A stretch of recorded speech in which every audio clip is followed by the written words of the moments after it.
Qui est Vance Luther Bolter? Cet Américain que l'on voit ici en 2021 prêchant dans une église évangélique congolaise en République démocratique du Congo a été capturé dimanche soir dans le Minnesota aux États-Unis après 2 jours de chasse à l'homme. Vance Bolter est suspecté d'avoir tué l'élue américaine Melissa Hortman et son mari et grièvement blessé le sénateur John Hoffman et son épouse dans le Minnesota. Le tueur présumé était recherché par des centaines de policiers dans la banlieue de Minneapolis. Un appel à témoins avait été lancé à propos de cet homme blanc de 57 ans, aperçu avec un chapeau de cow-boy, potentiellement armé et dangereux, qui s'était fait passer pour un policier auprès de ses victimes.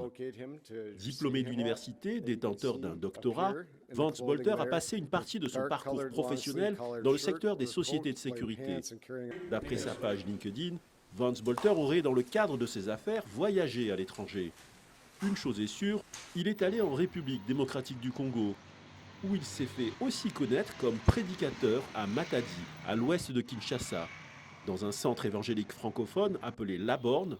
Sur le site de cette église évangélique, implantée dans tout le pays, on peut lire des prêches de Vance Bolter, intervenus à au moins 3 reprises de 2021 à 2023. Depuis les meurtres dont il est suspecté, cette vidéo de lui en prédicateur suscite des réactions hostiles. Tueur, peut-on lire. Où est-il? Vance Bolter avait réussi à échapper aux policiers après la fusillade au domicile de ses victimes.